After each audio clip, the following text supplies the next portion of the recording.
ত্রিপুর গ্রামে বাস করত এক অন্ধ বুড়ো ও তার তিন কন্যা। তাদের মা অনেক আগেই মারা যায়। সেই থেকে বুড়ো তাদের তিন বোনকে অনেক কষ্টে মানুষ করে। তারা তিন বোন মাটি দিয়ে নানা ধরনের হাঁড়ি পাতিল বানিয়ে তা বিভিন্ন জায়গায় বিক্রি করত। আশেপাশে কাদামাটি পাওয়া খুব কষ্ট হয়ে গেছে। হাবুদের পুকুর সহ অন্যান্য পুকুর থেকে আর কাদামাটি তুলতে দিচ্ছে না। হ্যাঁ বোন, যদি কাদামাটি তুলতে না দেয় তবে যে আমরা না খেয়ে মারা যাব। কাদা দিয়ে পাতিল তৈরি করে তা বিক্রি করে তো আমরা সংসারটা চালাই। শুনেছি উত্তরের জঙ্গলে তিনটে পুকুর আছে। আমরা তিন বোন তিন পুকুরে গিয়ে কাদা দিয়ে অনেক পাতিল তৈরি করতে পারি। হ্যাঁ, তা ঠিক। কিন্তু আমাদের তো তাহলে অনেক দিনের জন্য বাড়ি থেকে বের হতে হবে, কারণ এত দূরের পথ। প্রতিদিন তো আর সেখানে যাওয়া সম্ভব না। তাহলে বাবাকে কে দেখবে? বাবাকে একা একা থাকতে পারবে? আমাকে নিয়ে তোরা ভাবিস না মা, আমি তো আমার নিজের সব কাজ করতে পারি। আমি নিজেকে সামলে নিতে পারবো। তাহলে আমরা তিন বোন কালকে জঙ্গলের উদ্দেশ্যে রওনা দিব।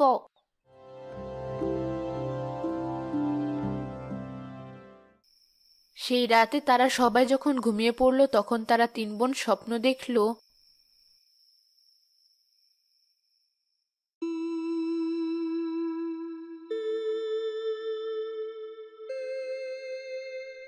ঋতু, রূপা, তোরা তাড়াতাড়ি হাতের কাজ শেষ কর। দুদিন পর যে মেলার শেষ দিন। এই পুতুল ছোট ছোট খেলনাগুলো মেলায় বিক্রি করতে পারলে অনেক টাকা রোজগার হবে।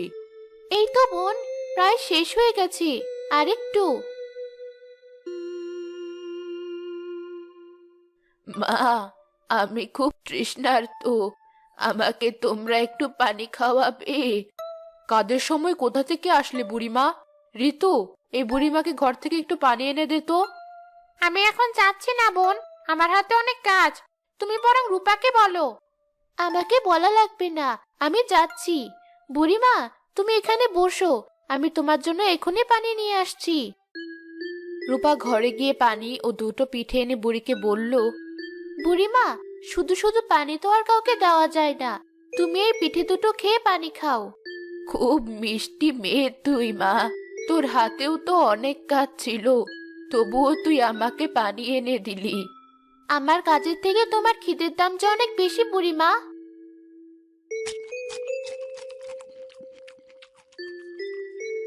তোরা তিন বোন আমার কাছে একটু আয় দেখি। কেন যে এই বুড়ি কাজের সময় তো বিরক্ত করছে কে জানে। কি হয়েছে বুড়িমা? কাজের সময় তো বিরক্ত করলে হয়। বুড়িমা কি বলে তোরা আগে শুনেই দেখ, কথাটা তো শেষ করতে দিবি। আচ্ছা, তাড়াতাড়ি বলো বুড়িমা, কি বলবে? হা হা হা হা, তোরা দু বোন আমার উপরে খুব বিরক্ত হচ্ছিস। আসলে আমি তো কারো কাছ থেকে এমনি এমনি কিছু নেই না, তাই তোদের কিছু দিতে চাই। তুমি আবার আমাদের কি দেবে? তুমি তো নিজেই মনে হয় খেতে পারো না।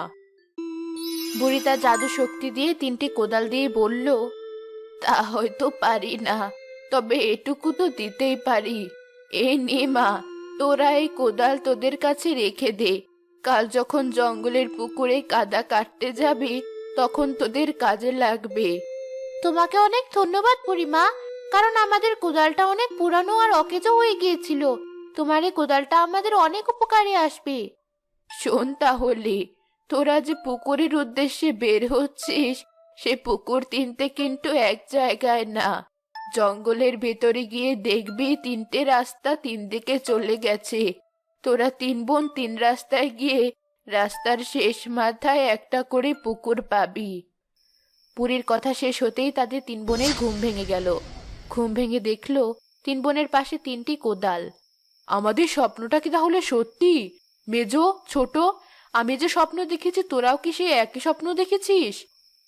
হ্যাঁ বোন, আমরা স্বপ্নের ভেতরে তো তিন বোন একসাথেই ছিলাম। এজন্যই তো তিন বোনের একই কোদাল। স্বপ্নের বুড়িমা, পুকুর, তিনটে রাস্তা, সবকিছুর সাথে মিল আছে। সবই ঠিক আছে। সকাল হতে আর কিছু সময় বাকি, তারপরেই আমরা তিন বোন রওনা দেব জঙ্গলের উদ্দেশ্যে।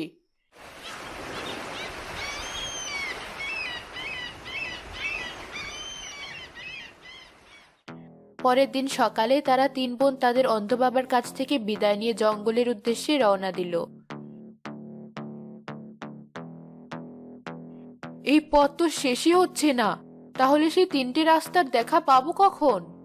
বুড়িটা আমাদের মিথ্যে বললো না তো? আরে না, তোরা শুধু শুধু বুড়িমাকে ভুল বুঝছিস। ওই দেখ, ওখানে সেই তিনটে রাস্তা।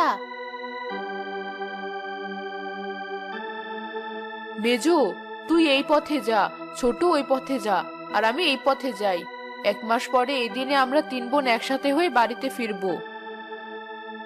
তারা 3 বোন 3 রাস্তায় গেল। হাঁটতে হাঁটতে তাদের 3 বোনের সামনে 3টি পুকুর পড়লো। খুব আনন্দ হচ্ছে আমার। এই পুকুরে তো অনেক কাদা। এখান থেকে কাদা নিয়ে আমি অনেক পাতিল বানাতে পারবো। পুকুরটা দেখে খুবই চিন্তামুক্ত লাগছে। এত কাদা দিয়ে পাতিল বানিয়ে বিক্রি করলে আমি অনেক টাকা উপার্জন করতে পারবো। এত কাদা, খুব ভালো লাগছে। আমরা এবার অভাব কাটিয়ে একটু সুখের মুখ চোখে দেখতে পারবো। 2 বোন আর বাবাকে নিয়ে একটু ভালো থাকলেই হলো। তারা বুড়ির দেওয়া কোদাল দিয়ে কাদা কাটতে গিয়ে দেখলো কোদাল কাদা একটুও বসছে না। যেখানে কোপ দিচ্ছে সেখানেই শক্ত। পাগল বুড়ি কি কোদাল দিল? কোথাও তো কোপ বসছে না। কাদা তো একেবারে লোহার মতো শক্ত। এবার কি করব? শয়তান বুড়িটা তো আমাদের ঠকালো। কোদালটা দিয়ে কোনো জায়গার কাদা কেন কাটা যাচ্ছে না? তাহলে কি এর ভিতরে কোনো রহস্য আছে? এই কোদাল দিয়ে আমি সব জায়গায় কোপ দিতে থাকি, দেখি কি হয়। রূপা কোদালটি দিয়ে সব জায়গায় পরীক্ষা করতে করতে একটা জায়গা থেকে হঠাৎ একটা মাটির হাঁড়ি বেরিয়ে এলো। কি আছে এই মাটির হাঁড়িতে? এখান থেকে তো কোনোভাবেই কাদা কাটা যাচ্ছে না। তবে কি আমি মাটির হাঁড়িটি নিয়ে বাড়ি ফিরে যাব? তাই যাই। একইভাবে 2 বোন রত্না একটা সোনার হাঁড়ি ও ঋতু একটা রূপোর হাঁড়ি পেল। সোনার হাঁড়ি?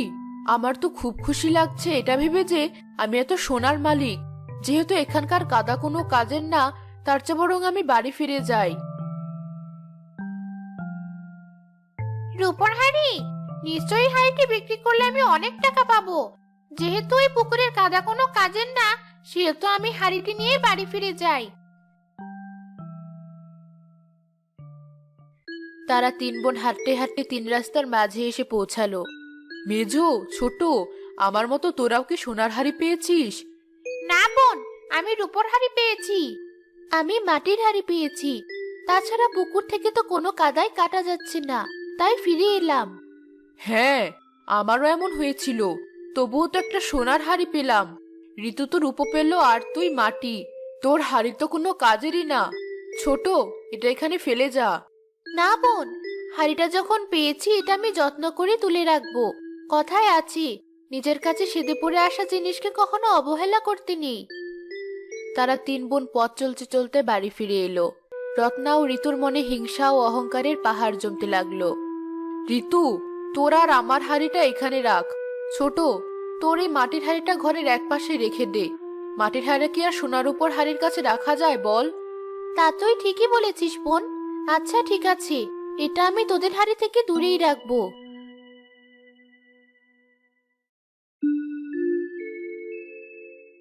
কি রে মা, তোরা আজই ফিরে এলি যে?